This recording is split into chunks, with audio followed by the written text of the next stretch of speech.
Om Shanti. June 21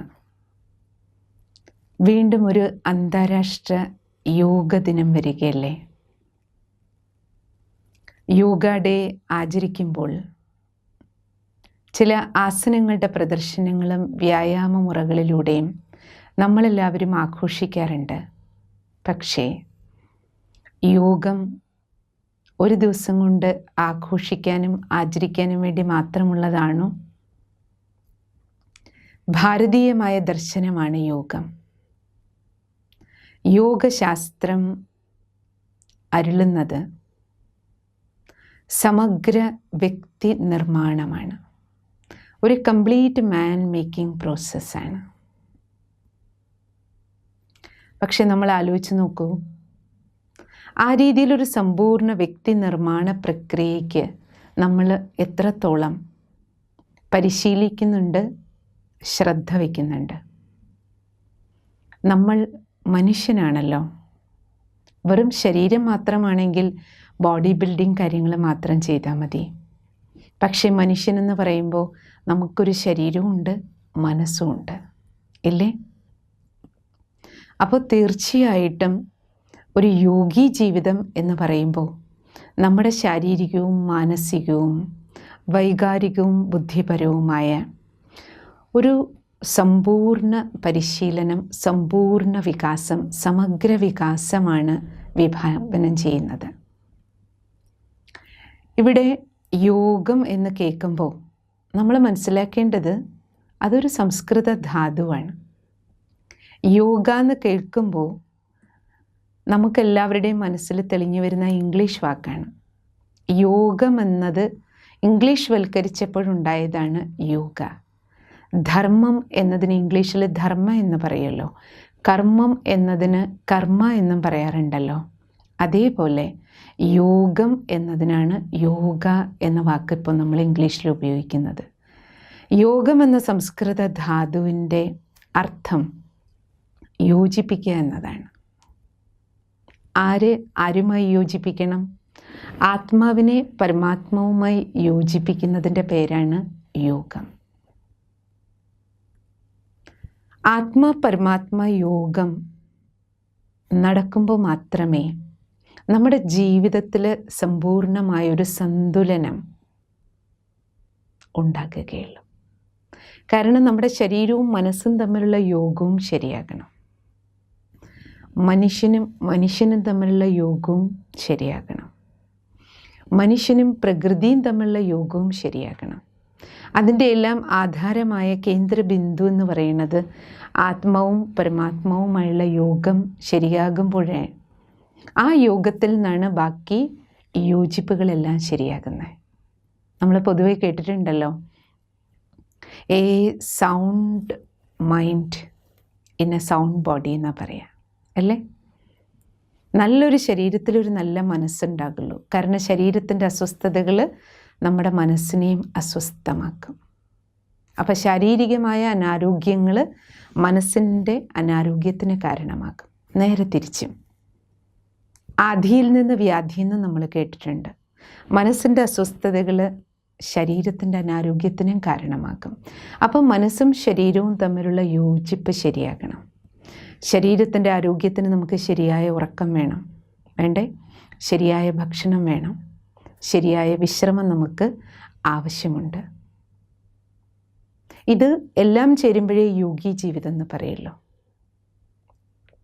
അതേപോലെ മനസ്സിനും ശരിയായ ഭക്ഷണവും വിശ്രമവും വേണം.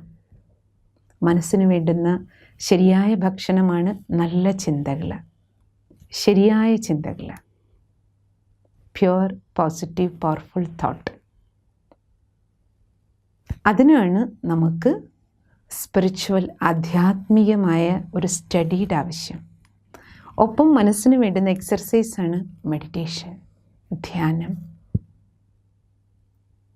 ഇത് രണ്ടും കൂടി ചേരുമ്പോഴേ ശരീരത്തിൻ്റെയും മനസ്സിൻ്റെയും യോജിപ്പ് ശരിയാകുള്ളൂ.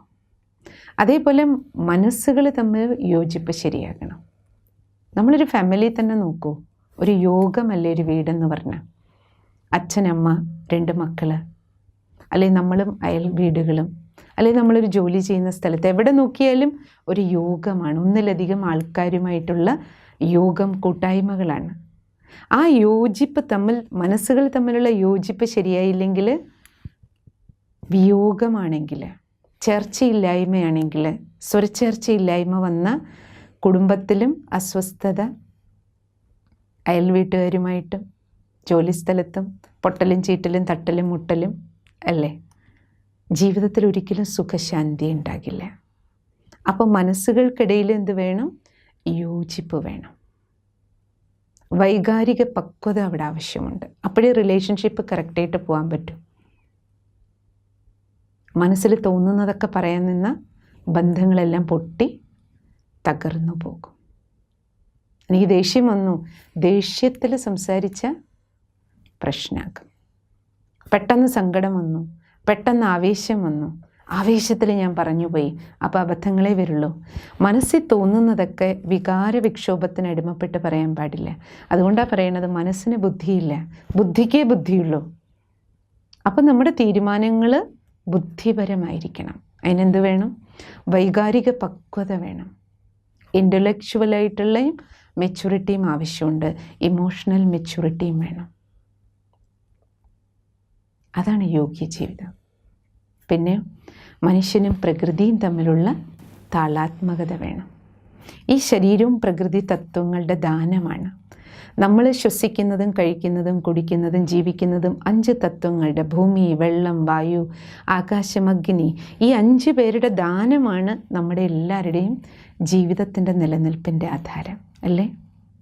അവരൊരു ചില്ലിക്കാശ് പോലും ചോദിക്കാതെ, യാതൊരു സ്വാർത്ഥതയില്ലാതെ, അഹങ്കാരമില്ലാതെ നമ്മുടെ സേവനം മാത്രം ചെയ്യണം, തരിക മാത്രം നമുക്ക് ചെയ്യണം. അതുകൊണ്ടാണ് അവരെ ദേവത പറയണത്. നൽകുന്നവരാ. നമ്മളോ തിരിച്ചെന്താ അങ്ങോട്ട് ചെയ്യണം? നമ്മുടെ ജീവിതത്തിൻ്റെ നിലനിൽപ്പിന് അവർ വേണം. പക്ഷേ പ്രകൃതിയെപ്പോലും നമ്മൾ മലിനീകരിക്കുകയല്ലേ? ദുരുപയോഗം എത്ര ചെയ്യണം? എത്ര പ്ലാസ്റ്റിക് തന്നെ നമ്മൾ വലിച്ചെറിയണം. വെള്ളത്തെ എത്ര മലിനാക്കുന്നു, വായുവിനെ. എല്ലാം ആലോചിച്ച് നോക്കൂ.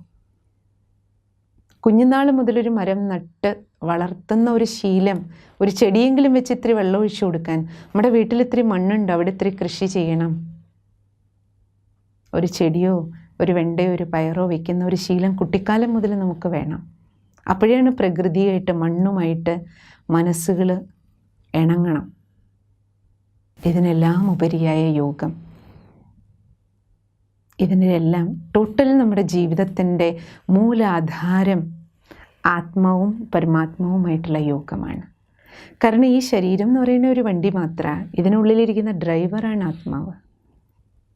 ഈ ശരീരത്തിന് നമുക്ക് അച്ഛനും അമ്മയുണ്ട്, അതേപോലെ ഈ ഡ്രൈവർ ആത്മാവിൻ്റെ മാതാപിതാവാണ് പരമാത്മാ.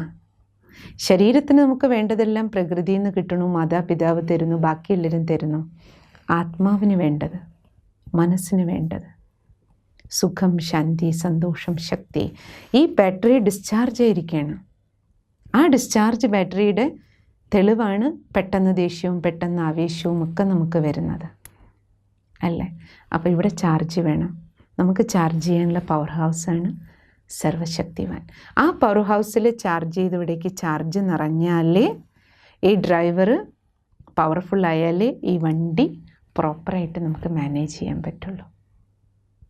ഈ വണ്ടിയും അല്ലേ പ്രോപ്പറായിട്ട് മാനേജ് ചെയ്താലേ മറ്റു വണ്ടിയും ഡ്രൈവർമാരോടൊപ്പം നമുക്ക് യോജിപ്പിൽ പോകാൻ പറ്റൂ. നമ്മൾ പ്രകൃതിയോടൊപ്പം യോജിപ്പിൽ പോകാൻ പറ്റുകയുള്ളൂ അല്ലേ?